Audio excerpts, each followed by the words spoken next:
Pickaxe. Hey, Sal. Hank, what's going on? We haven't worked a case in years. I just bought my car at Carvana, and it was so easy. Too easy. Think something's up? You tell me. They got thousands of options. Found a great car at a great price. And it got delivered the next day. It sounds like Carvana just makes it easy to buy your car, Hank. Yeah, you're right. Case closed. Buy your car today on Carvana. Delivery fees may apply.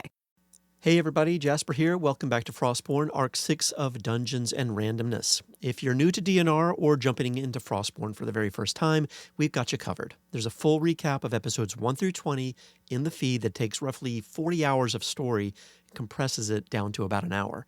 Just scroll down right after episode 20 and you'll find it.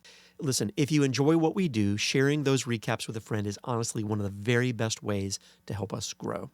Couple of quick reminders. DNR uses Level Up Advanced 5th Edition from EN Publishing. It's fully compatible with D&D 5e, but adds more depth, flexibility, and crunchy goodness to our storytelling. You can grab it with code DANDR for a discount. And lastly, a shout out to GM Assistant, which helps Jason keep track of all of this. It's built to help manage big, messy campaigns like ours and keep plot threads from flying off the rails. Links in the episode description, and yep, code DANDR works there too. All right, let's get back into it. Last time on Frostbourne, where do we even begin? Okay, so the party was still split across Esterholt. Ruby stuck it out with the Gearheart, upgrading and tinkering while nearly losing her mind about the fact that it had fixed itself overnight, because turns out machines do not typically do that. Elsewhere, Logrhyn attempted to keep the kids out of trouble while Chimera ran a soul-powered fight club to appease his patron Kolgoth. Meanwhile, Nythera connected just enough dots to realize the city's beloved monster hunter, Thane Silverfox, was actually just a murderer with good branding. Eventually, Silverfox shot Chet, long story, and as Nythera chased him across the rooftops, Ruby stashed Chet and Vetty inside the Gearheart to heal before running to help corner Silverfox. I'm sure leaving them alone won't be an issue.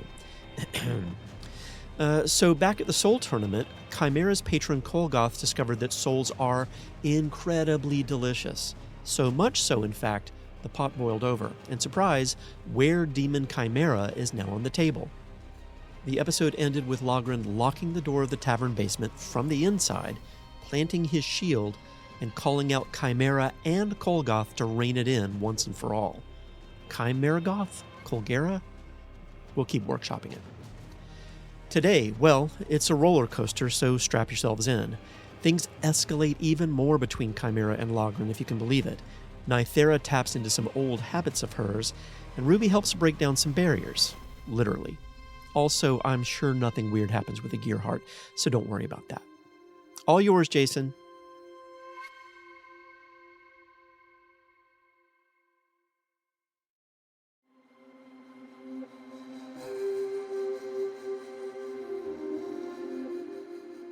Let's do that thing where we go around the table and introduce ourselves. I'm Jason. I'm the Dungeon Master going around the table, starting with Jamieson. Hi, I'm Jamieson. There's a string of lights over here, Christmas lights, with one green light blinking in my peripheral vision, and it's will drive me crazy by the end of this session. I play Logrhyn Cragborn. He's a dwarven marshal. That whole string of lights needs to come down now. That would not... Can you see it in the reflection of my glasses, maybe? It's like one. No, and I don't want to look for it. It's the big bulbs, too. I'm going to take a picture with my phone. No, everyone has to suffer, and I'm not going to get up to do anything about it. Wait, if you're taking a photo, won't you have to take two photos, it on and it off, because it's blinking? No, he's going to start a live stream. Now I'm taking a video. It's going to be... Yeah. And Ian. Hi, I'm Ian. My pronouns are he, him, any, and I play Chimera, the Tiefling Warlock. And Jasper. Hey everybody, I'm Jasper, he, him. I play Ruby Pettigrew, the half-orc gear slinger adept. And last and certainly not least, Susan. Hi, I'm Susan Spenader. My pronouns are she, her, and I'll be playing Nythera and Rhyelith, the elven rogue. And my favorite part about Jamieson's intro was the childish like glee. Like he put his hands together like this. Whenever you just surprised us with an intro. I am known for my childlike glee. It's true. I know. It was so endearing.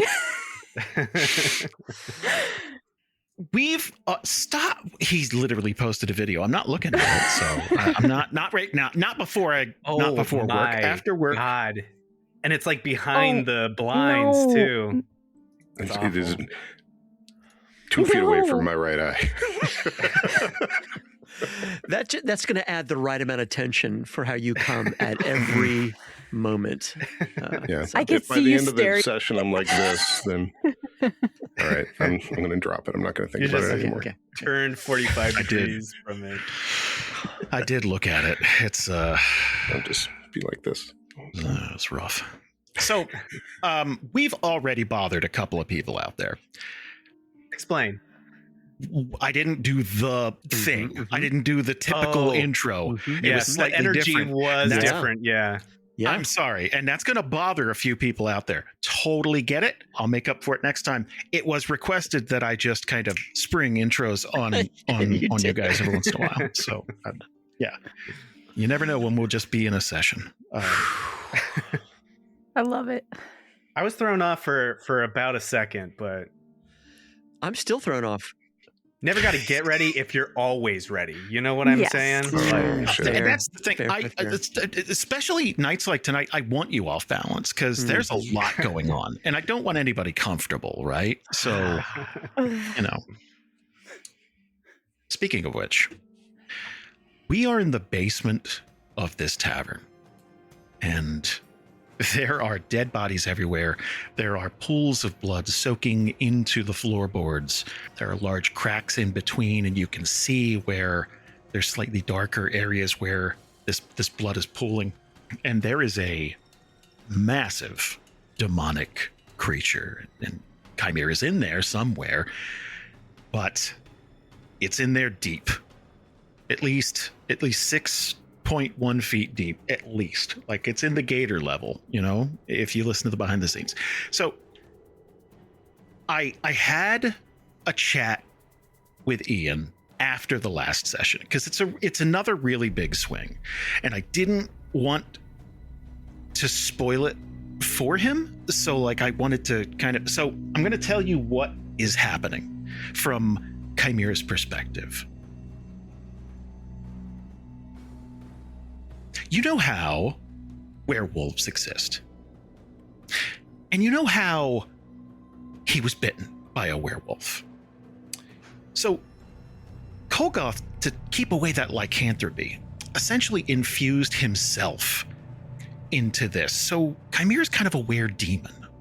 So instead of wolfing out and losing control and tearing people limb from limb, I mean, that can happen. He's kind of a demon of excess, the most gluttony, the most violence, just whatever call of the void, hair trigger, terrible thoughts you have. That's like, wouldn't it be great if that's just radiating out from him? Solve every problem with blunt force trauma. Eat, drink, fuck anything in sight. Like, just the most primal, just God.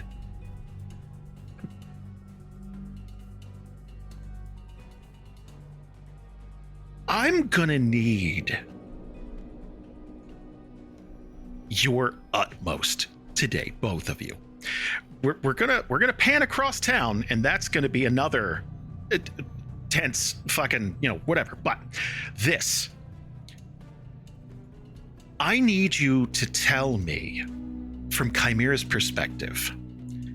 Imagine a Chimera unburdened by choice and worrying about consequences and, oh, but what if? It is just, what do I want in this moment, and how can I get the most of it right now?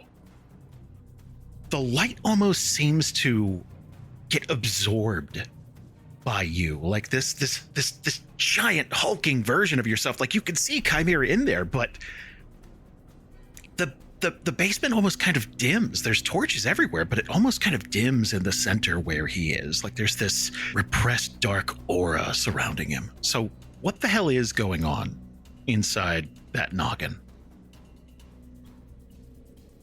I think I think Chimera is like trying to figure out what's going on, right?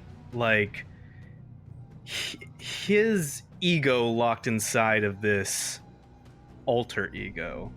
His natural sort of like way is to just sort of like assess, you know, like look around, see who the mark is, like where are the exits, what's, you know, like what's my angle here, what can I do here, how can I turn this into something good for me.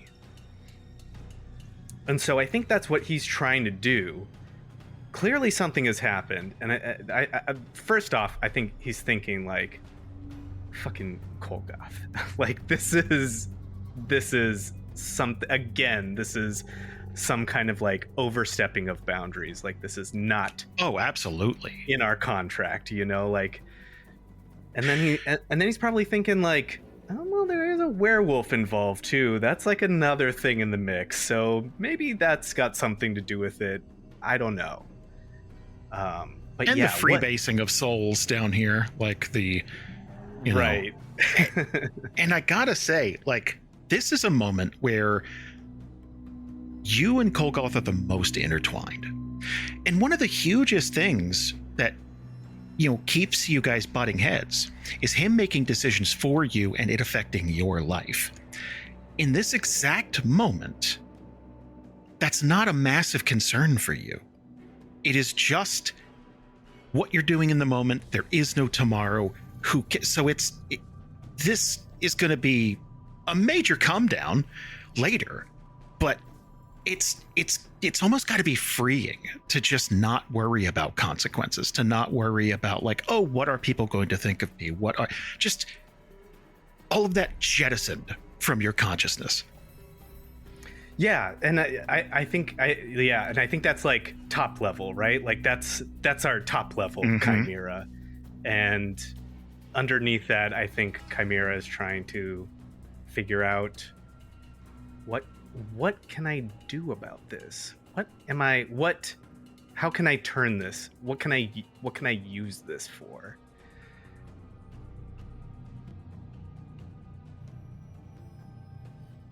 Now, Logrhyn's standing on the other side of this basement here, and all day long, you've watched a situation that you already weren't really on board for all that much just get more and more off the rails. And then in this,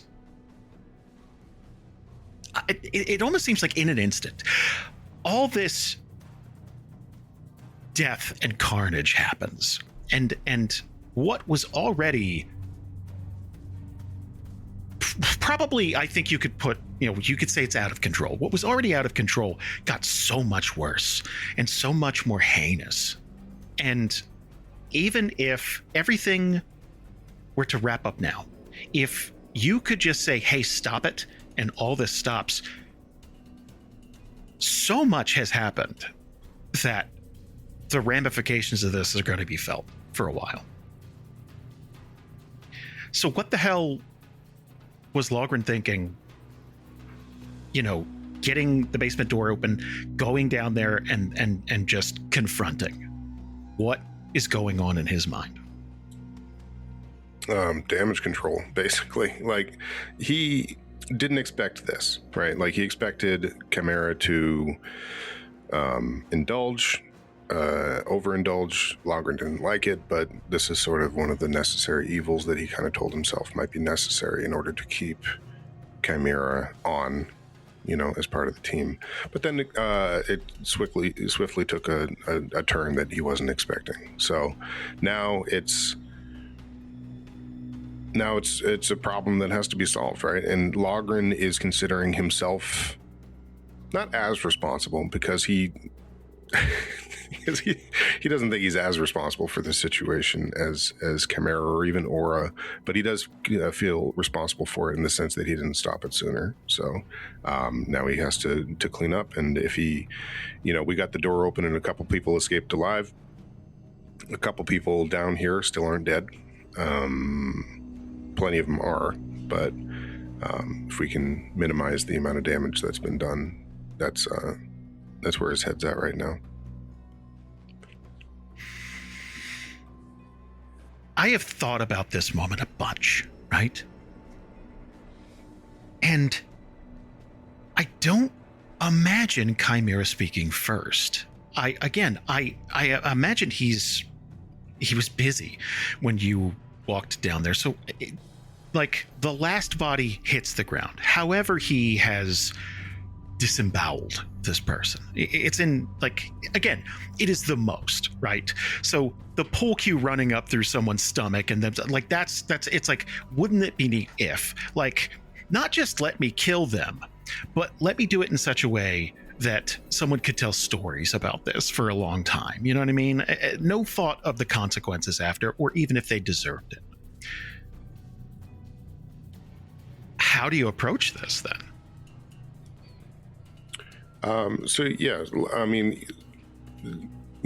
Planting a shield, racking his gun on top of the shield. He's pretty much in place between Chimera and the exit. And there is just one exit to this cellar, right? Yep. He's not going to just run up a bulkhead in the back or something. Just leave. Just bye. And go up the chimney, be like, beep. I'm never going to see him again. All right. No, so he's between Chimera and the exit, and he's made enough noise that he expects to be noticed. And is he looking at me? Do I have his attention already? Ian, tell me. Yeah, I think so, because if there's nothing else in this basement, if there's nothing else living in this basement, then yeah, Chimera and Logrhyn is certainly someone to take notice of. So yeah, I think he does that thing where it's you see his back and he's boom, throwing something down and over his shoulder. He's just kind of looking over you and his face is all changed and his horns are all sticking out and he's breathing hard and smoke is coming out of his nose. There is a smell of death, not decay. It's an odor that hits your nose and it just reminds you of something dying freshly. It's an absence of hope, almost. It's so weird, but you couldn't describe this smell to another person. But when you take it in, it's oh, wow, shit. There's an aura coming off of them. So, this is an important distinction, and I want to make this clear before we go any further. Ian, you're in control of everything Chimera does from here on out.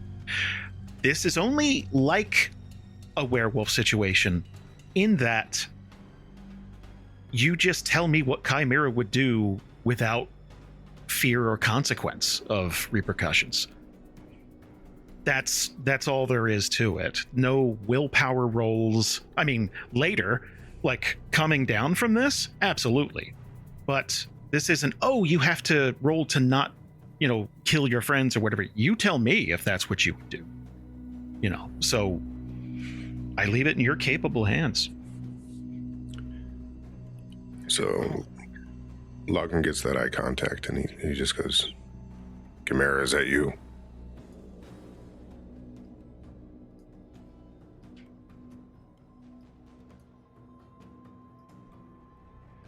It is. I need you to stop. Why? Chimera, that's a real weird question. Look at your hands. Look at what you did. Defended myself.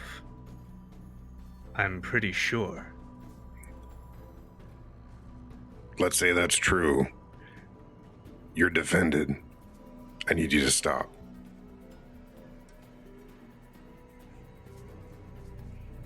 Or you'll what? Or I'll stop you.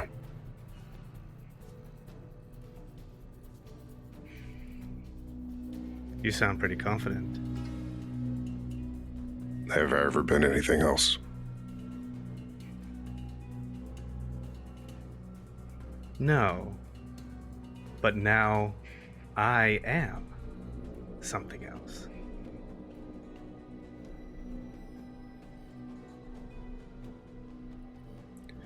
Chimera, I don't want to do this, but I will not ask you again.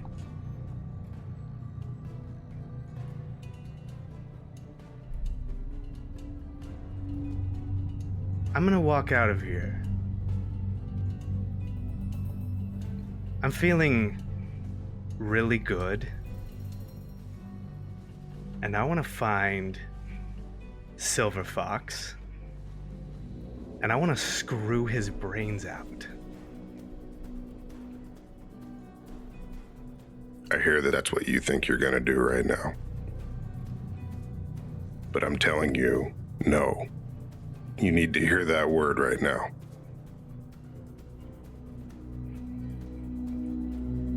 That's not the word I need to hear.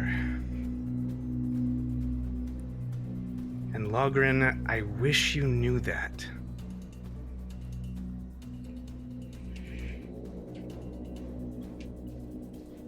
Can I make a religion check?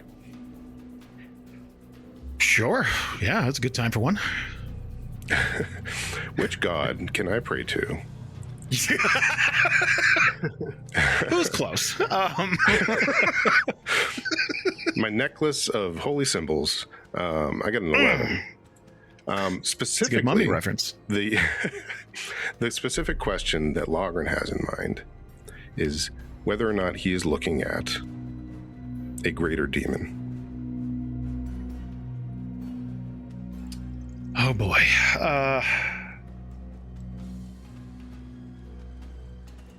This is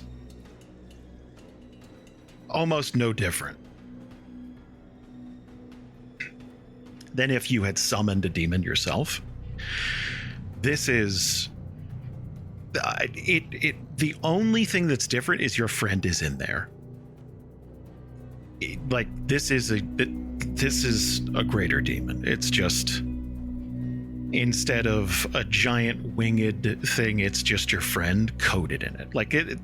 Kolgoth is so much a part of the proceedings now that he's almost more corporeal than Chimera. Chimera is almost the passenger at this point. He's driving, but you know? When this is over, we're going to talk again about your contract, both of them. And he's going to let both barrels of his gun go. Ooh! Hit me. Well, right. Hit Chimera. Hit Chimera. Hit me. I know that aimed shots aren't really a thing, but for the flavor of this, he's aiming for a knee. Oh. Ian, you should have a new character sheet. Should I? If you go over to the Actors tab. I see. Okay. Got it. It's a slightly different version of Chimera, so... Okay, so I am trying to remember how we did this with the shotgun last time, because if I fired... Normally I would have a disadvantage on the saving throw. It's a strength saving throw. But with the shield planted... Just roll it straight. Okay, just roll it straight. Yeah. All right, I'm going to roll both attacks separately, I guess. So here's the first barrel. That's a 22 to hit. Woo! That's a crit. Right? Yeah. Oh my god, it That's is! a crit, yeah. Yeah. That's a crit, baby! Oh my god, if ever you needed a crit. Okay, hold up. Before we go any further, let's get this on paper, guys. I didn't expect it to get this hairy so fast. My god. So, Do you want to see if this rolls on the crit table? It'd be a good time for that too. I mean, do I have a choice? Yeah, you could say no. No. Who has ever said no? No, let's see what happens. You asked if you had a choice. I said no. Consent is key. I don't know. Yeah, give me a D20, baby. All right.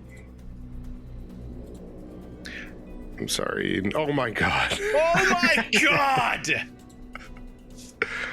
What? Ian's dead. Say, Ian, not Chimera. Like, it's very important to just... Wow, my heart stopped for a Tell him. second. That was wild. Wow. Damn. Tell Okay. him at home. It doesn't say. I don't see what it says. He says you rolled a 20. That's the big yeah. thing. Okay. Yeah. I rolled a 20, but I don't know what it means. You helped write the book. You haven't read the crit tables? He doesn't even like the tables. Do you know how much I forced any knowledge of any tables out of my mind after that book went to bed? Well, let me tell you that the 20 is almost certainly... well, it's not instant death anymore, but it is like, you're gonna die. Well, yeah, sure. I don't even have to look up the book to know that. So, this is interesting. Fatal blow. You deal a terrible blow to your target. They instantly drop to 0 hit points and must roll a flat d20. On a 15 or higher, they cling to life with 2 failed death saving throws. Unless his challenge rating is more than double your level.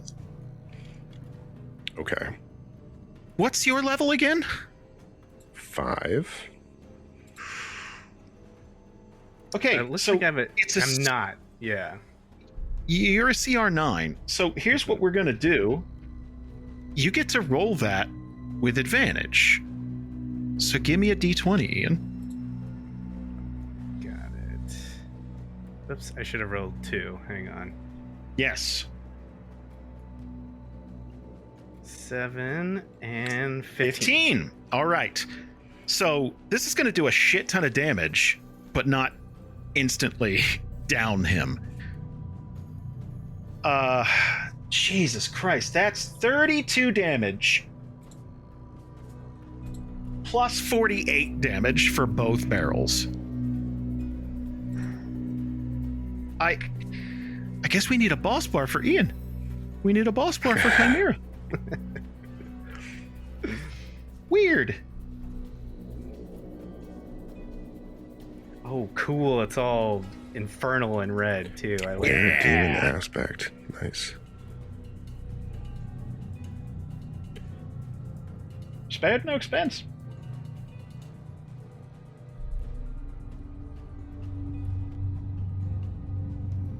As a result of being bloodied,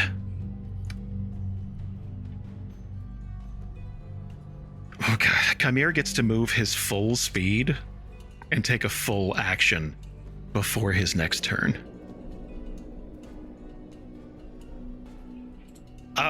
Jesus. So Chimera's got a lot of... If you go to the features tab, you'll see a host of things that you can do. Oh, yeah. I'm looking at him now. I think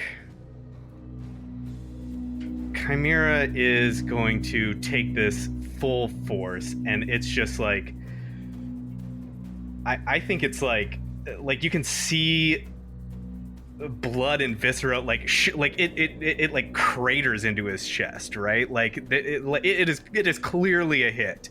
There is shrapnel and stuff, and he gets knocked. He gets knocked back. He like falls onto a body, and he like leans over and is breathing hard and like stands back up. And you can just see like in his chest, like there's just like shrapnel and blood and everything. And he's going to take his full move and just walk over to Logrhyn, like right in front of him. Stand in front of his shield. And do I have any of my spells, or is it just these features? It's these these features, there's also a claws in there, like just a straight up attack. But it's, if you want to throw in one of your spells for some flavor, Yeah, let me do for flavor. We'll just cast it at a much higher level. How about that? Tell me if this is copacetic, but what I'd like to do is stand right in front of Logrhyn, grab that shotgun, and cast heat metal on it. Oh. Yeah, what happens when you cast heat metal at... No, not ninth level. Let me see. CR9, that would be like 4th, 5th level? Something like that? Let me 5th? I think so. The target becomes oven hot. Any creature touching the target takes 2d8 fire damage when the spell is cast. Until the spell ends, on subsequent turns, you can use a bonus action to inflict the same damage. If the creature is holding or wearing the target and suffers damage, it must make a Constitution saving throw or it drops the target. If a creature does not or cannot drop the target, it has disadvantage on attack rolls and ability checks. So the target's the shotgun. So it does 2d8. If a creature is holding or wearing it, it suffers 2d8 damage, or they can make a Constitution saving throw to hold on to it, or they drop it. So there's nothing for casting it at higher levels. It just is. I don't think so. I think it might. There is. Susan's got damage something. increases. Damage increases by 1d8. That's right. Oh, for each spell slot above the second. So it'd be 4d8. Okay.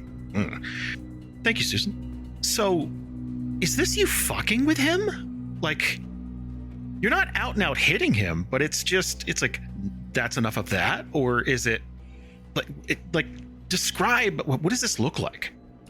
Yeah, so I think Chimera stands up, he walks over, and he's fucked up. Like, it doesn't look good. But he has that Chimera thing where even if there's something going on underneath, he's trying to remain calm and unplussed.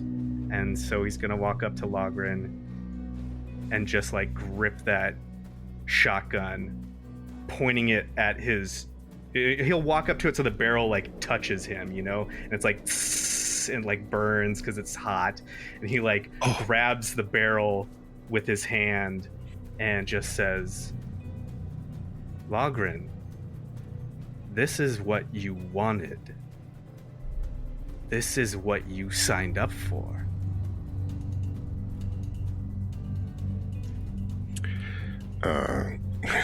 Well, let's do this save first, and then let's do that. So it's not just damage. There has to be a save first, and then he takes like half on a successful, something like that. You tell me. I don't know. You're looking at it. Yeah. So because the target is this shotgun. It can't save. Mm-hmm. Like, so it's heated. Like, this thing heats up. Got it.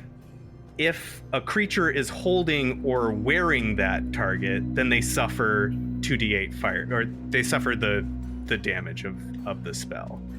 And they have to make a Constitution saving throw, or they drop it. So if Logrhyn wants to hold on to it, he's going to take damage, and he has to make a Constitution saving throw. If he doesn't want to take damage, doesn't want to make the save, then he can just drop it.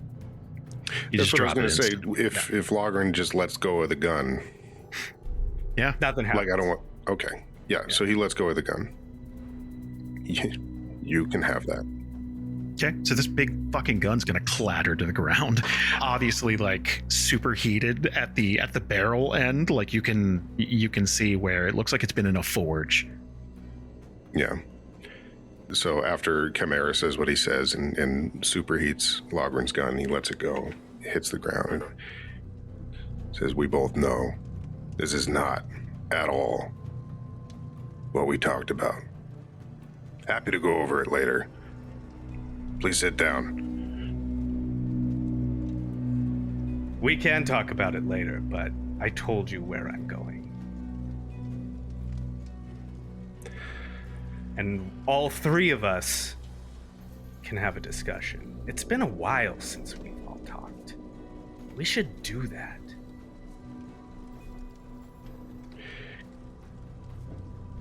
We can do it after you wake up, and I'm gonna have to hit him. I gotta whack him. Technically, Chimera gets another action.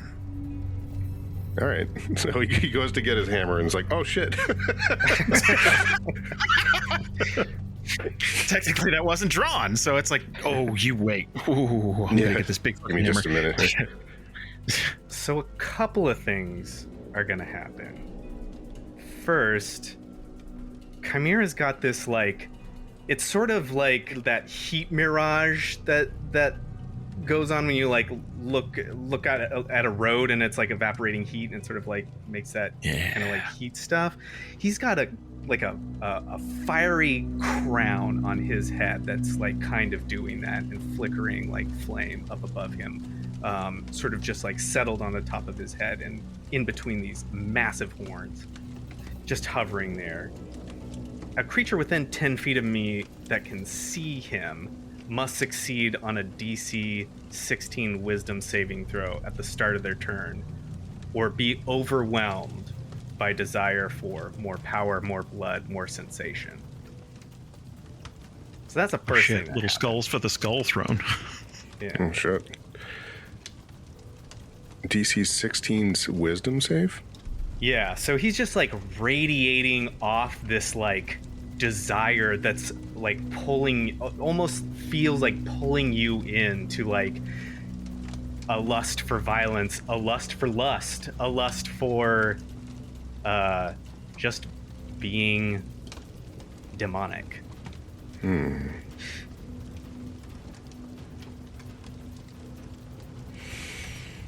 Okay. Let's see what happens. No, that's a 12. That's a 12. So, interesting thing about this. It would probably heighten whatever excess you're leaning into at the moment, which would probably be violence, right? It would be, you need to stop this. This has gone too far. This is completely out of control, and words aren't doing it. So there'd be quite a desire to maybe even go so far as to kill you. And the fucked up thing is, in Chimera's current state, that's a win. It's you going too far. It's like, yes, thanks. That's what we're doing. Like it's That's just an aura. That's just a thing that happens. That's just a thing. Shit. Yeah. I made this thing and I forgot about that. Oh man. Okay, cool. The creature also has disadvantage on wisdom and intelligence saving throws and must move at least half its speed towards the most tempting source of excess, as determined by the DM.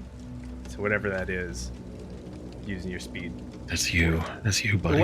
It's me. Yeah, that makes sense. I mean, that tracks. Yeah. Oh god.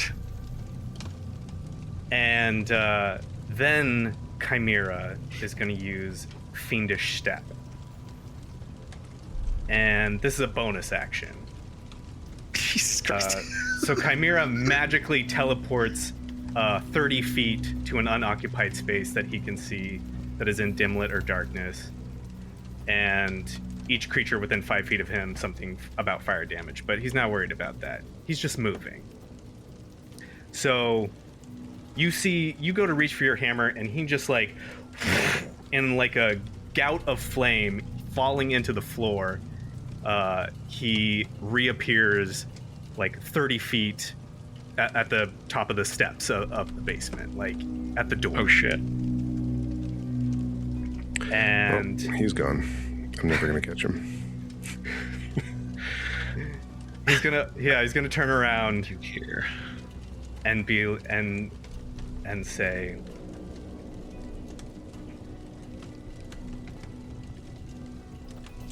I'm looking forward to our chat.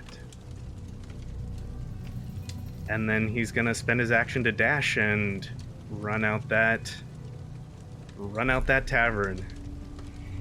So, okay. That door is barricaded. No, it But- isn't. Wait. The I don't basement think door? it is. Yeah. I think Logrhyn had it unbarricaded so he could get down there. But he told her to bar it behind him. Yeah. Oh. Okay. It's technically barricaded by some wood and a 15-year-old girl, but barricaded is barricaded. So you get to the top of the like, if you're dashing, then you're dashing. Like, you get to the top of these stairs, and it's a thick wooden door, and you're a major demon here. So what do you want to do to this door? I want to blast this thing open. On the other side of this door, as you're approaching it, because it's like stomp, stomp, stomp, like you're kind of getting up there as Logrhyn turns around, starts orbiting toward those stairs. A voice on the other side of the door is gonna sound scared. Logrhyn? Is that you?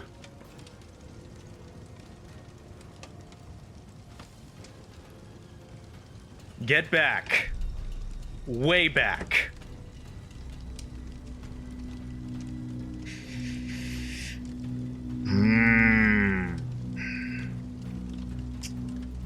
Let me do a wisdom saving throw here.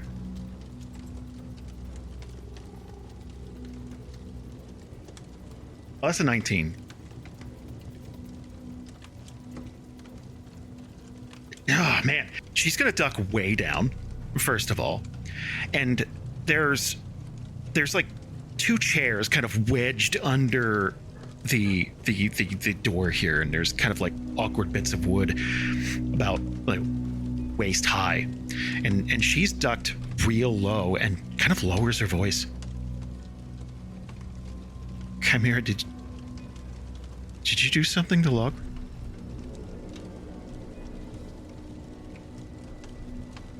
Not yet.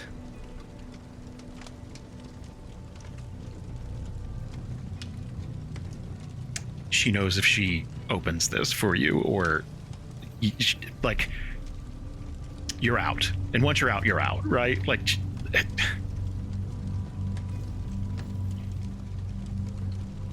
I think you need help, and you need to stop.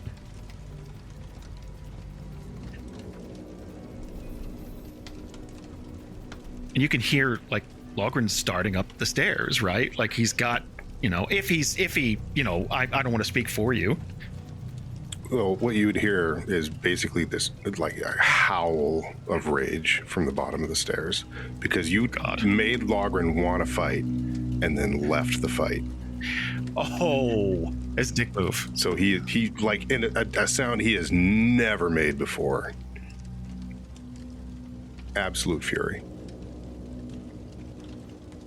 Technically, you could attack the pillars under the stairs.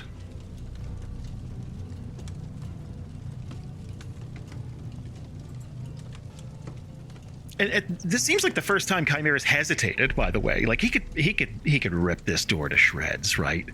But just hasn't yet. Like, is it my turn yet? I would say, because of the hesitation, yes. And I guess whatever you attack is going to be with advantage. So there's a bloodlust within you that, Yeah. Well, Logryn's going to do a couple of things. First, he's going to leave the shield behind. He is not in a place where shields are needed. He's going to whirl around in slow motion, because he cannot whirl quickly. And he's going to sort of like wing a hand axe up the stairs at Chimera. Give it to me. And it is very much like almost incomprehensible, like how enraged he is. Like, get back down here. Like, you don't start something and leave. All that type of thing. Yeah. A lot of dwarven shit. A lot of that dwarven shit he tried to give up, like, like you act like you come face me like a man, all that kind of shit. It's just coming forward. Like he sounds like his dad, you know.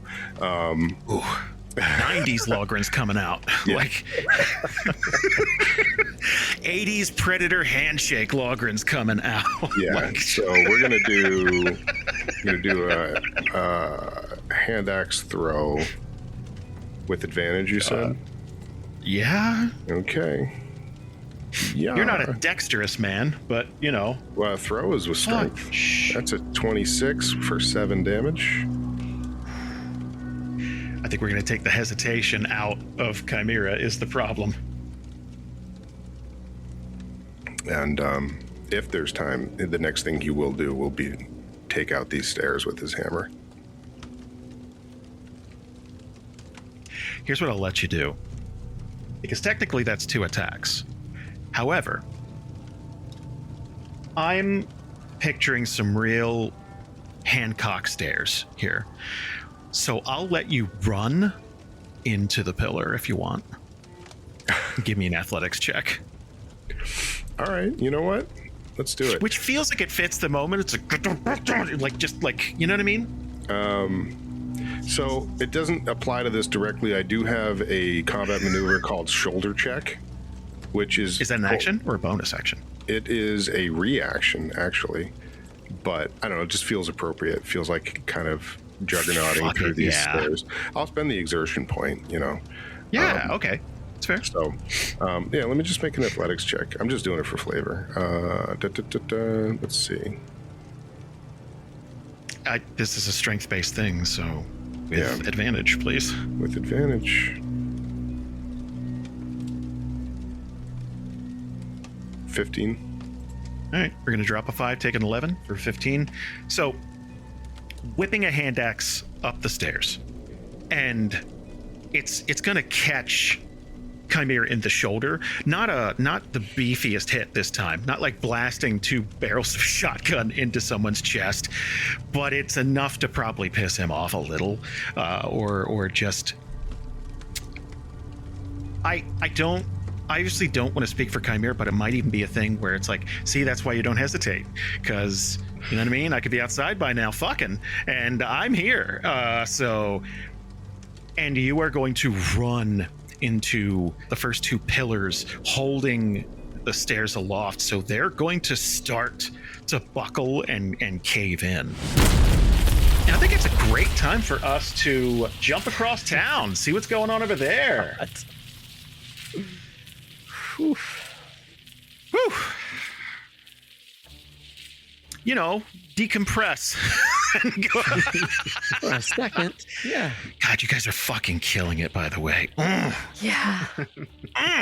I'm editing this in my head. Fucking rock hard. God. So good. Love you, Ian. I didn't mean to shoot you in the chest. No, that was cool. I imagine it being like he was aiming at the knee, then the first barrel went off, and the recoil pointed up, and then the second barrel hit the chest. Ow! It is a shotgun shooting at 30 feet. So it's just... Yeah.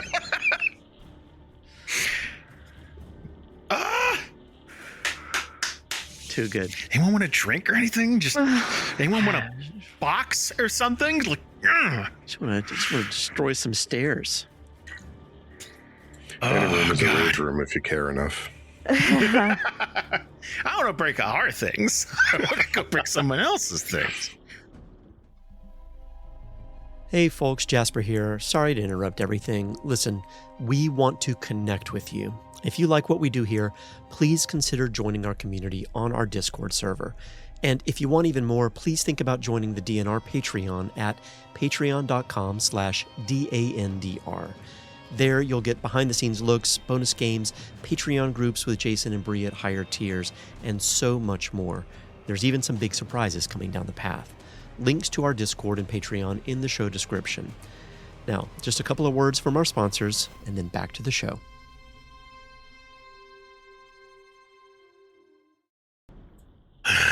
Susan,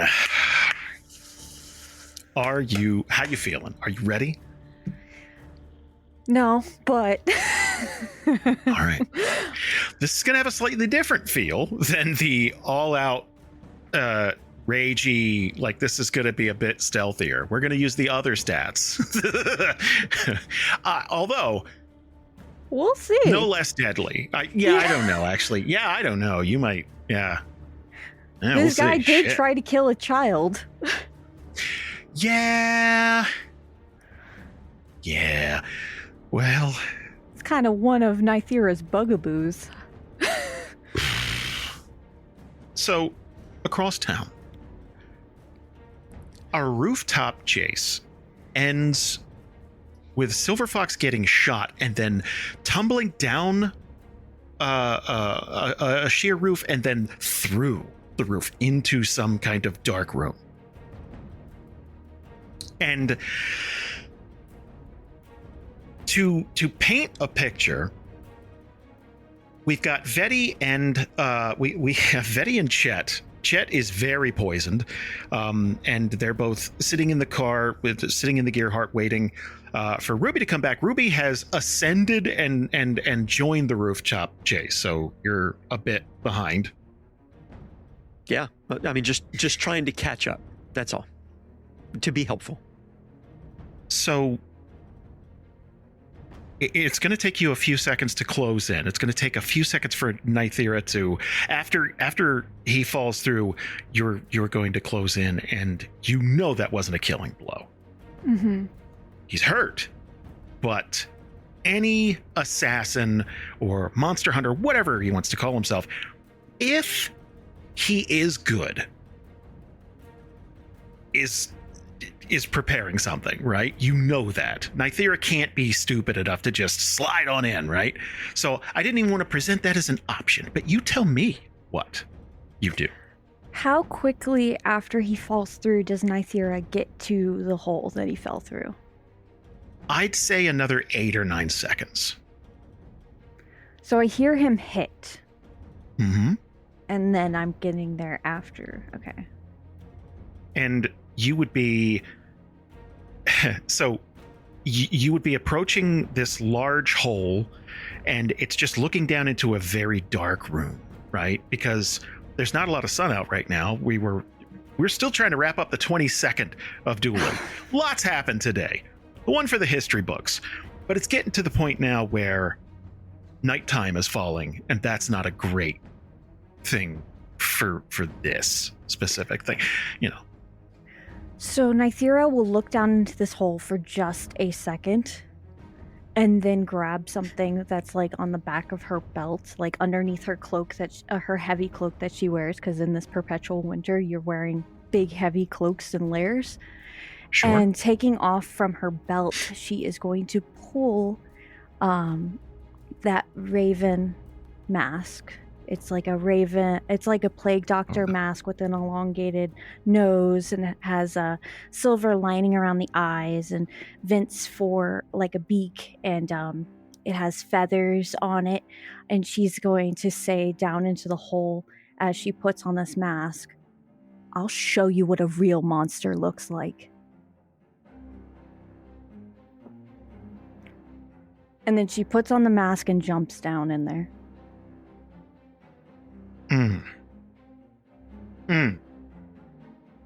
And just right off the bat, the first thing that I get with this mask is she could always sense the presence of nearby hidden threats, meaning I get advantage on perception checks for ambushes or hidden creatures.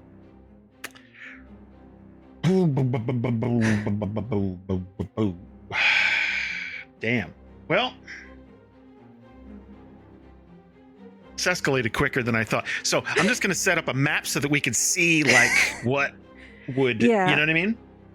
And just, I guess from the distance, what Ruby sees is her put on that mask, and instantly the edges of Nythera starts to flicker, and her shadow starts moving without Nythera moving.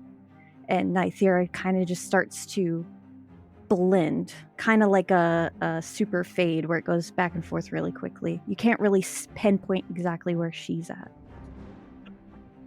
Wow. I feel like partly this is like setting up the spin-off of Frostbourne, like the Nythera tales, like go back in time and over the Oh, last 100 yeah. years. You jump back to the last time she wore it. So peace. So Ruby was following. Yeah, I'm trying to figure out. I mean, given the circumstances, Nythera is. Ruby saw Nythera. Ruby saw rooftop shenanigans. There's a lot going on. I feel like Ruby may want to help control strategically the battlefield a little bit.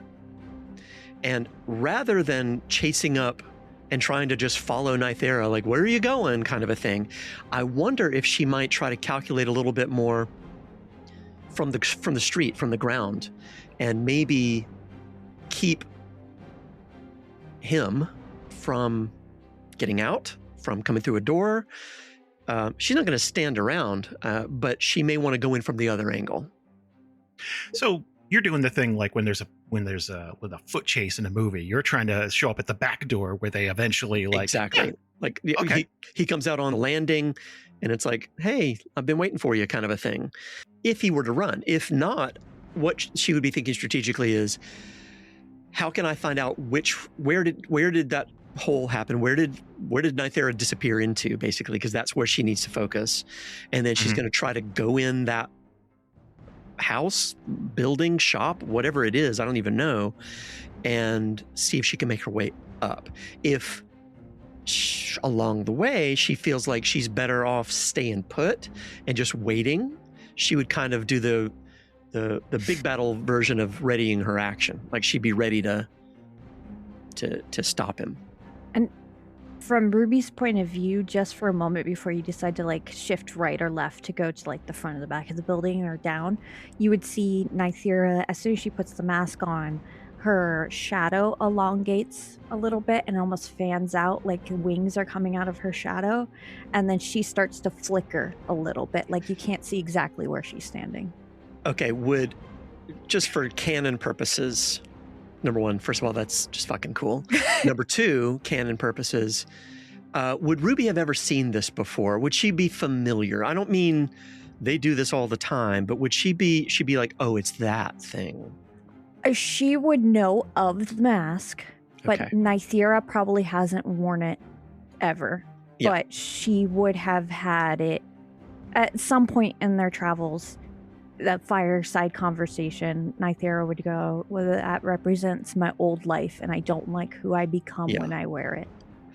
So I would expect, unless you tell me otherwise, I think Ruby wouldn't be like, what's going on? She'd say, oh. In fact, she might even just say out loud, hoping beyond hope that this guy is nearby and could just hear her say it out loud. Oh, shit. You keep running. She's just going to get madder. I'd stop. And then she's going to try to, and while she's, looking for the window, for the door, for calculating exactly where that might be, she's going to sort of pick up the pace. So here's what I want to do. I was thinking about this for a couple seconds, giving it a lot of thought. I want you to give me a survival check, but survival normally is an indication of you tracking something, like field guide type stuff. Mm-hmm. But you grew up in a dense urban environment, so I want you to add +2 to it, because it isn't as dense as Brightport. But some of these houses and shops, like, city's been around for, a couple of centuries almost. So houses are stacked on top of each other. Everything's kind of built vertically. Fantasy cities kind of get a New York vibe eventually, Yeah. There's Yeah, only yeah. so much space, especially in a walled city. So give me a survival with +2. +2. Here we go. I believe in you. Oh, wait, what? What? Oh, I still have disadvantage from something from a long time ago. Sorry. Oh, you have strife. Oh, that's what it is. Oh, Was that from seeing Chet shot? No, the strife came from, she did a check when she was checking out the gear heart, and she crit, like she was trying to figure out what the hell's going on here, and she it was a crit It fail. broke your brain. And she's just like, enough. Like, she's just exhausted mentally. Too many Honestly, thoughts in her head. I don't know if we explained that, but I do that with PC repair, where like, this is all, why isn't this working correctly? I did everything right. It's all there. I've triple checked everything. And you just get frustrated. You just like, yeah. 1,000%. Okay. And she doesn't know when to 12. stop mental load gathering. She's just going to keep doing it until she breaks, which is what I think that happened. But yeah, 12 survival. She's trying to calculate where all this could be happening. So you're taking your best educated guess, right? You're just trying to, it's like, okay, well, if I were a Thane, you know. So while you're doing that, as Nythera jumps down into this hole, it's about, all said and done, like a 9-foot drop. Nothing massive, right? I'm not going to have you roll for damage or anything. It's not, whatever. You're an adventurer. Like, let me ask some questions canonically and mechanically about this mask. Okay. Now, you and I went over this, but the listeners didn't. So we need to educate and entertain. So, Okay. What changes for Nythera right now? Visually, mechanically, like, does this give you dark vision? Does it, that type of stuff? Well, Nythera already has dark vision. Of course. And you don't sleep. And yeah. Hey, that's always been an elf thing. No, I know. It's an old D&D joke at this point. Yeah. But visually, her shadow flickers in the shape of a raven, even in dim light, which is why Ruby saw that.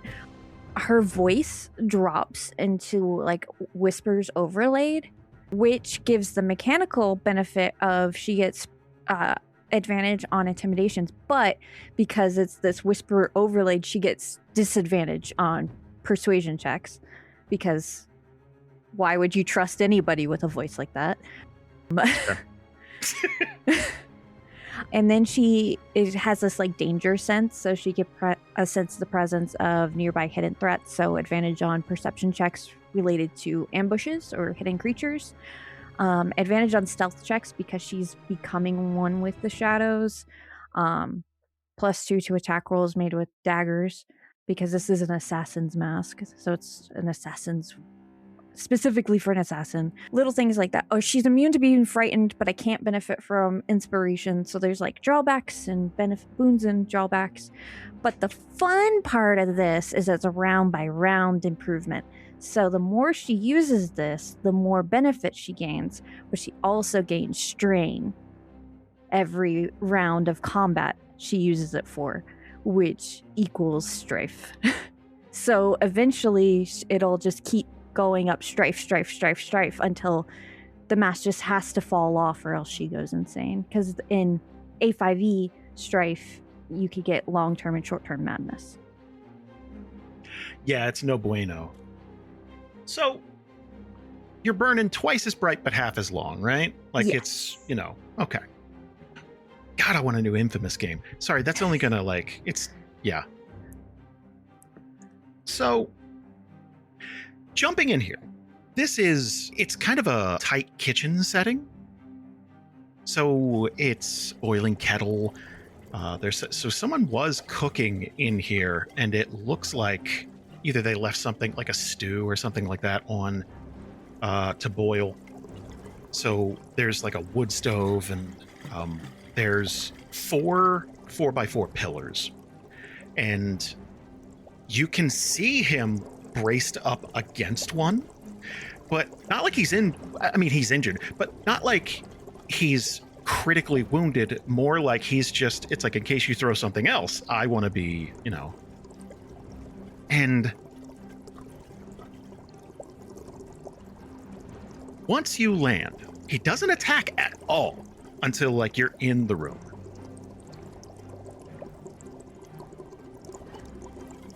I want you to give me a dexterity saving throw, please. Okay. 17.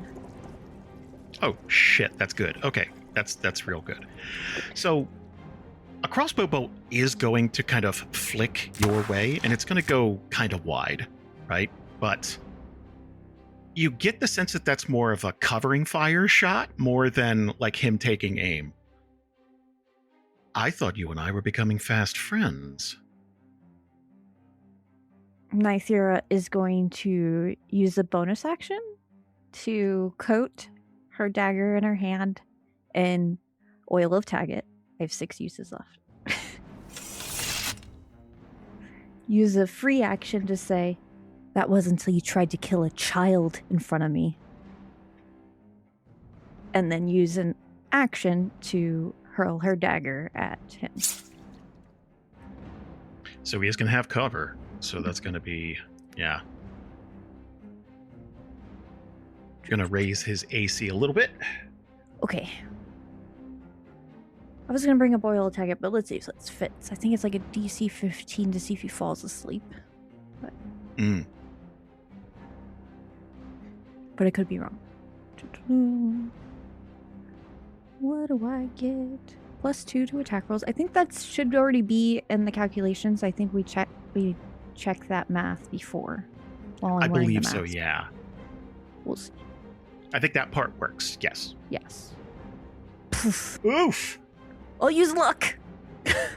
I think I used 1 last session, so I have 1 left. Yeah, we're going to re-roll that because that was a 2 for a total of 7 and a 1 on the D4 for a total of 3. Timeline splits, and you see that reality for just a moment. Yes. 16. Oh, so that is going to hit the pillar in front of him, and he is going to rush you, and he is going to try and like overrun you a bit here. So let's see. I have never used this, so let's see. Oh, overrun. That is an action. Strength. Yeah, I don't know. I don't think we're playing. It's so okay. Thane's not a big, strong guy. You know what I mean? I mean, us stealthy folks really aren't. Right, but I was like to say, neither's Nythera, so like, why not? You know? Yeah, he's probably gonna. It'll probably work, honestly. Shit, I don't know. Let's try it. So this is a basic melee strength saving throw. That's on you. Okay, well, I'm gonna fail. I mean, no. I'm gonna. I was about to say, like, let's. Yeah. I got this. Even though I got a -1. So you just roll a 20. Just do that. Well, that wasn't a 20 at all. So he is just going to rush you and kind of a desperate shoulder charge, right? And just kind of blam, like right into you, and it'll be enough to knock you over, but it's kind of clumsy, right? He's been shot. He's been, so you're going to go down next to this stove here, and you can feel that wood stove. It's like a iron, like it's very heated. It heats up a room. You could feel that heat. You just kind of roll away from it a little bit, just so you don't burn yourself. And it's going to do 2 damage, but it's mostly just a, like, let me knock you down. And you're going to see he's turning to get distance from you now. Like, run. Your rebuttal. Okay. Hey, Jason, so there's this boiling pot of water. Sure If is. I throw that at someone's face, would you perhaps say maybe that blinds them or incapacitates them in some way? I don't know. Just Mutilates them, spitballing. maims them. Well, okay. So let's. First of all, absolutely use that. That's cool. Like that's. So what we got to do is, I imagine you're sitting up to do it because like you're not going to reach it from So, are you just sitting up one-handed, just trying to throw it at him? I imagine she's gonna like stand up, and then as she puts her hand on the stove, it looks like she's gonna put her hand on the stove. She's grabbing the handle of it, like it's like a fake out. Like it looks like she's trying to steady herself as she's standing up, but she's grabbing it and goof, like throwing the boiling water at him. Okay, I'll give you a couple of options here. Let's paint a picture for everybody, right? Mm-hmm. Oh, and this is round 2. Oh shit, Raven. Yeah. Okay, I gotta roll a d6. because yeah, for the mask. the mask, like I said, it increases every time, but I could either get it could increase too much, and bad things could happen. I didn't want to have like a cheat code mask. I wanted something that it's only used in times of desperation. And it's got to be one of those things where the audience at home, it's like, why wouldn't you use that literally all the time, right? Like, it's got to be, yeah. Also, it's got to be a thing where I don't ask that. Like, why would you use that literally all the time? Okay, so Raven's Pulse die. This is a flavor die. At the end of each of Nythera's turn, roll 1d6. So on a 5, it's flickering vision. So there's no new effect, but it's a +1 strain. So now I'm up to 2 strain, whereas I would normally at round 2 just have 1. And at 3 strain, I get a strife. So. Damn. Okay. Okay, 1 second. Let me pull something up. To paint another picture, at 10 strain, the mask forcibly deactivates, dealing psychic damage equal to Nythera's rogue level, leaving her stunned at the end of her next turn. Another reason why she doesn't wear it all the time. Yeah, no. Anything that could hurt you in combat's probably... That's not good. That's not great. So I'll give you a couple of options here. You can stand up. That uses half your movement, and we're not really using the grid, so get that out of your head, right? But it is precious seconds for him to get a few feet away if you picture all this happening simultaneously. So you can do that, and all you're going to have to do is make him do a dexterity saving throw. And you could do it kind of sitting up and doing it, which would increase the difficulty of the dexterity save, but probably lower damage because it's going to be more wild and out there. Can I propose an addendum? Please, always. So I have a maneuver called Perplexing Flurry, which basically is I just rain a short, sharp strikes that disorients your enemy.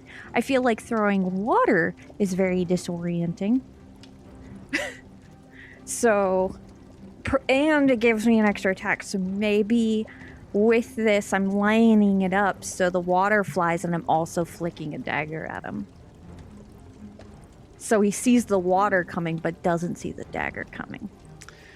I mean, it is stew too, so this is going to be pretty spicy. Maybe a little extra damage there. I'm just saying. I'll shut up. It's a lot to throw. It's a lot to throw, right? Like you're, so let's do this. But if we just want to use the Perplexing Flurry, we could just use that maneuver, and then it would be just like a dex throw against him with damage, right? If I use my maneuver for it. Yeah. I would say so. I don't want to break your game. Yes, you do. It's just a little bit, but... All right, let's do that. So I'm going to give you a dexterity saving throw here, and let's just see what we got. 15. That's right on the borderline, I feel, because it's a lot. So I am going to say that boiling water is going to hit him. He is a tiefling, so it's not going to hurt as much as but I am going to give him disadvantage on anything he chooses to do next. Which lines up because Perplexing Flurry says that creature has disadvantage on attack rolls against you until the start of your next turn. So. Oh, sweet. Okay. I'm going to use Hunter's Reflexes.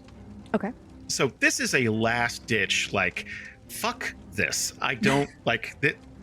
We're throwing soup at each other now? That's where we're at? You tried to kill a child.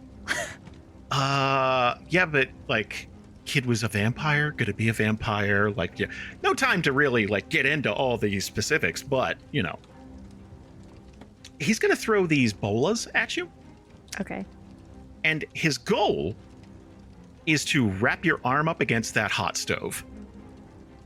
Like the chimney of the stove, right? Yeah.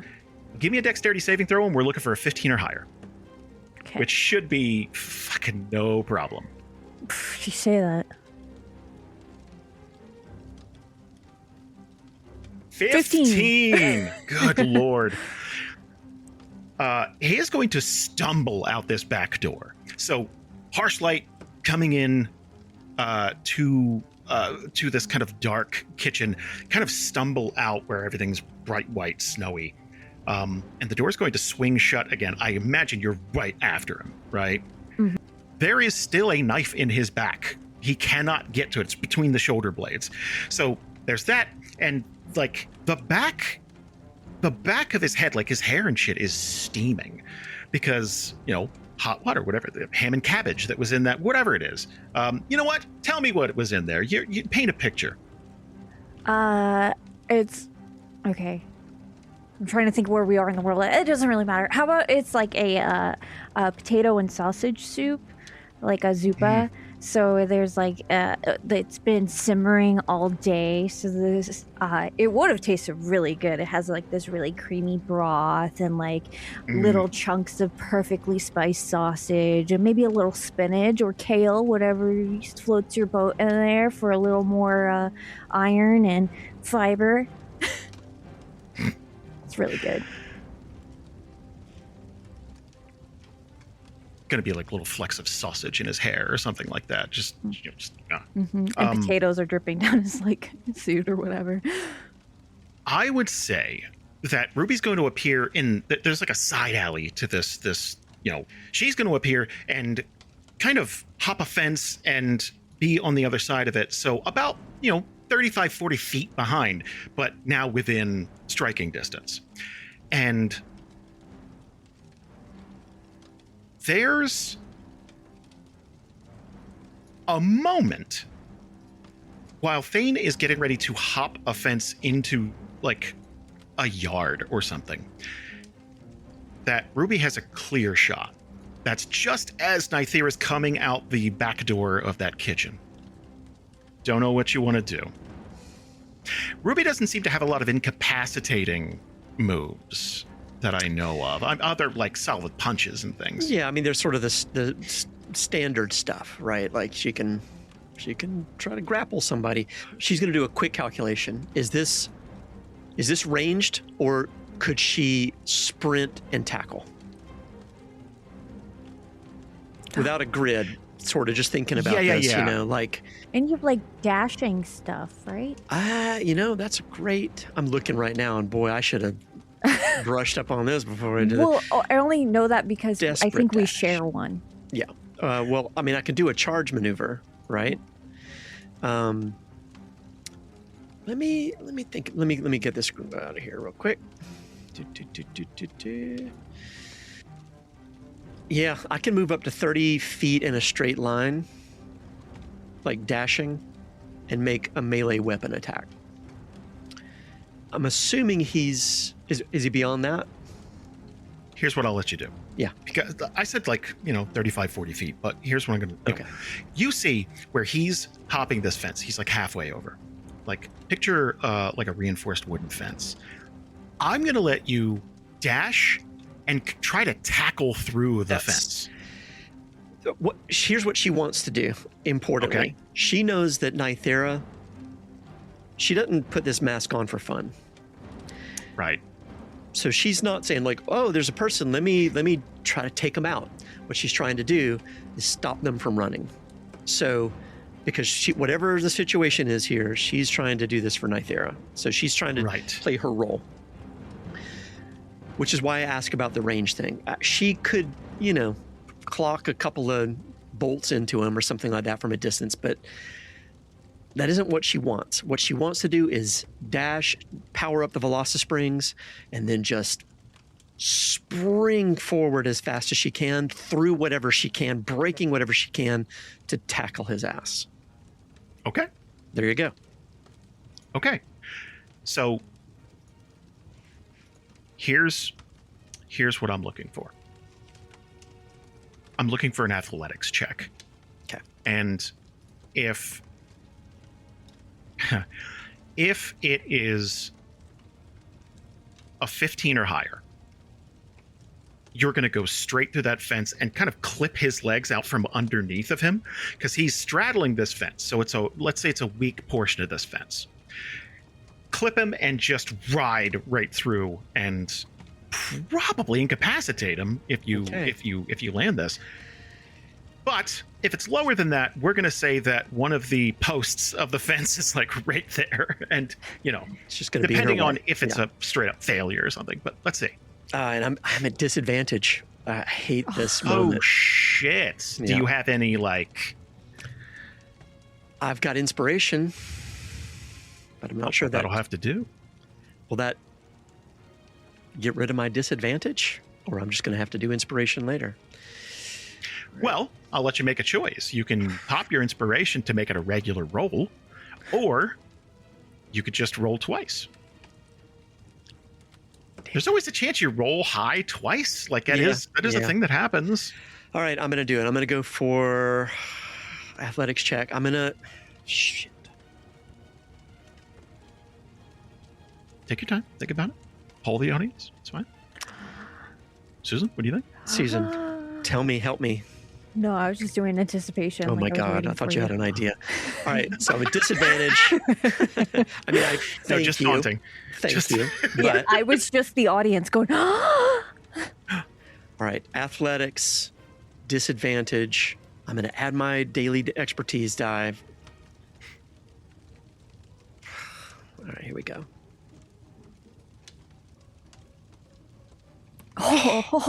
Holy shit. We're going to drop a crit to take a 14, 15?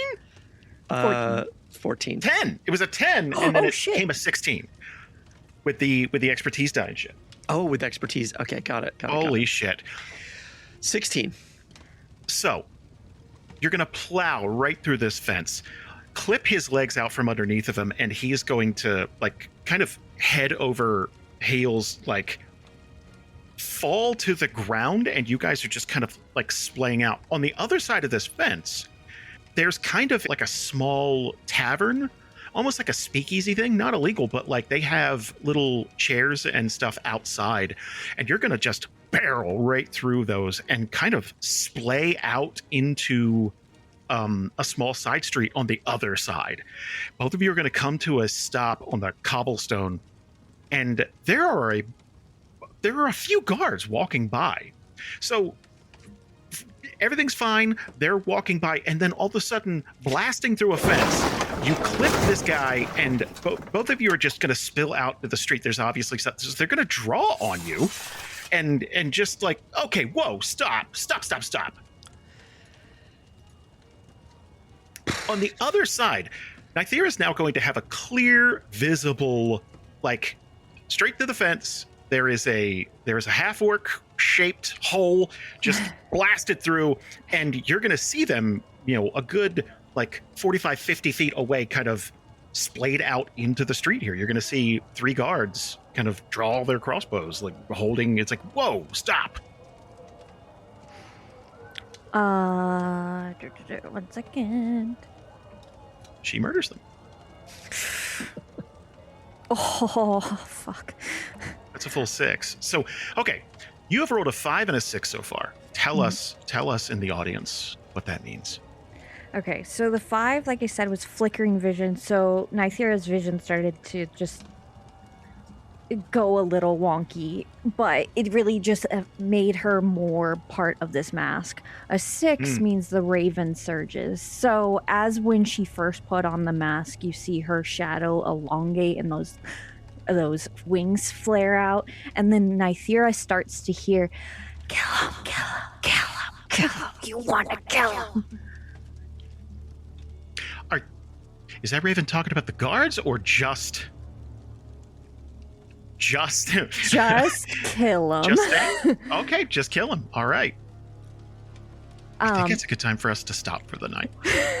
I really do.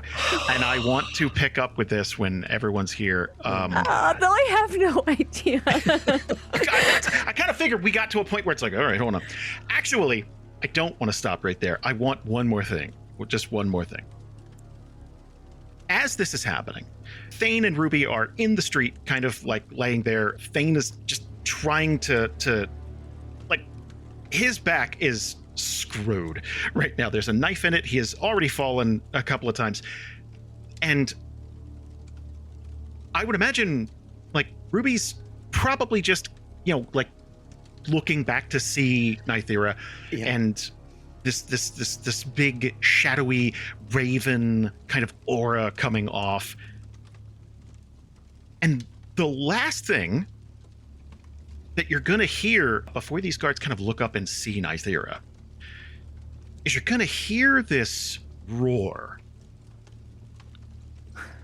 And no one could tell you what that sound means, but Ruby would absolutely know that is the Gearheart starting and moving faster than you've ever heard it move before. And it's just going to peel out, and you're going to hear it drive away, but you're going to hear it drive away interspersed with a lot of clanging and banging, and you know what I mean?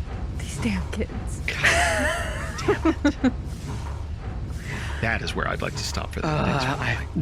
Now I hate. I liked you. Now I hate you. I was excited about next time, and now I just want to destroy. Ruby's not. They're gonna be in timeout so hard. Makes you feel any better. That's definitely Vetty. Like trying to get Chet to like some kind of. It's like Does not I make gotta find Ruby a healer. Feel any better? Oh, I know. How? Well, Fine.